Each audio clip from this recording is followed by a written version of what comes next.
All right, so you just committed that you're gonna lose the weight, you start exercising, you start eating the right things, and the scale doesn't move. Well, there's a few underlying reasons behind this, and I'm about to show you why. So the first one is spikes in blood sugar. This is where you could be eating fruit that has fructose in it, and it has to go through the liver. And if it doesn't process all of that fructose, it turns it into fat immediately. So that could be one of the reasons why, is you're having too much carbohydrates or too much of the wrong carbohydrates. So you're having things that you're eating carbs and things like grains that don't have a lot of fiber in them. And then people like to say, well, grains do have a lot of fiber. No, they don't. Not like vegetables do. So you're going to want cruciferous. You're going to opt for the cruciferous vegetables like broccoli, kale, Brussels sprouts, those types. Those have true fiber in them. And that's going to help offset the spikes in the insulin levels that you're going to have whenever you eat things like grains or too much fruit.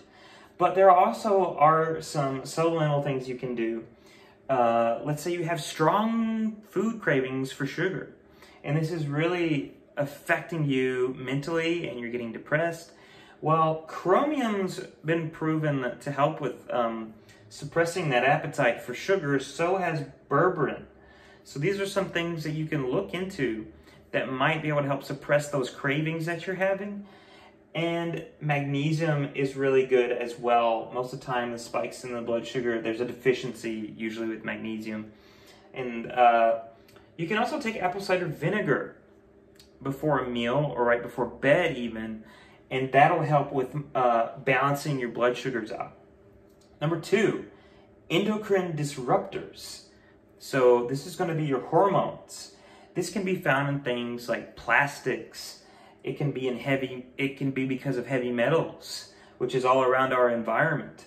It can be because you're having hydrogenated fats and oils or vegetable oils in your diet and you don't even know it. Or it could be because the EMF pollution now with the electronics and the 5G towers going on. Have to be a little careful what I say though. But omega-3s, I would recommend to start taking that because that's going to help with the hormones. Things to protect from the EMF. I mean, if you're having your phone close to you, I would really look into getting something to block that radiation. There's different things you can get, like little discs and things to put on your phone. I'd highly recommend that.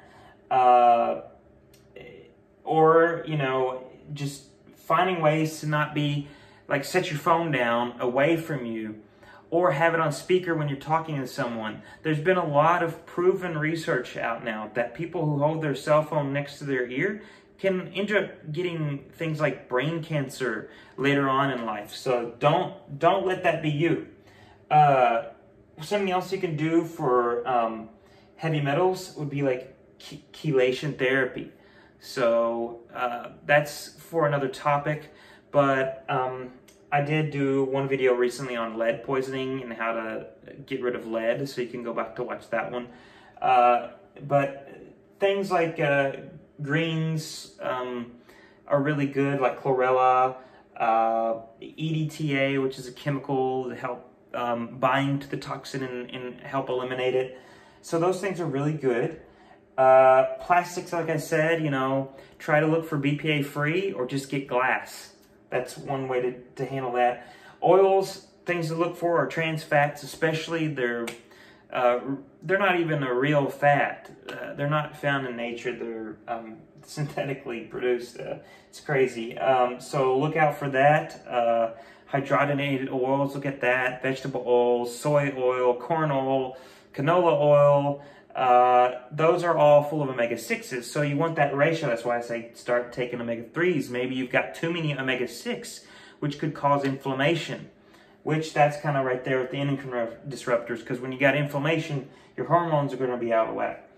So number 3 is dehydration. So I cannot tell you, usually when a client comes to me and they're describing any symptom, it's like, okay, all right, you're probably dehydrated.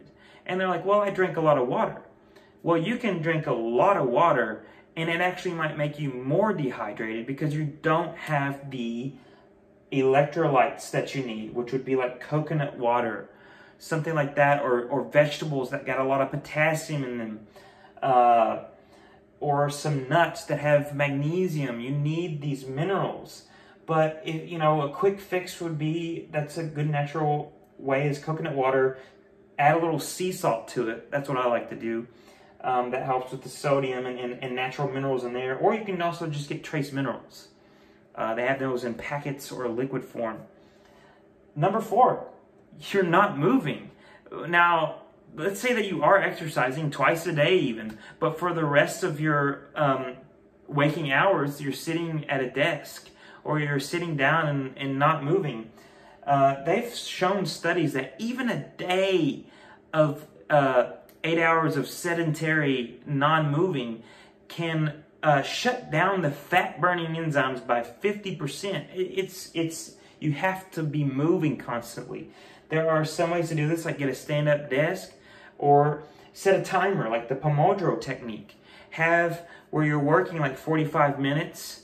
If you do have a desk job or an office job, work 45 minutes, have the timer go off, walk for 5 minutes, or do an exercise for the, and then, so you're doing 45 minutes of sitting, 5 minutes or so of some type of little exercise, jumping jacks or something like that. You'll be amazed at how much more fat you burn and how much weight you lose by just doing that.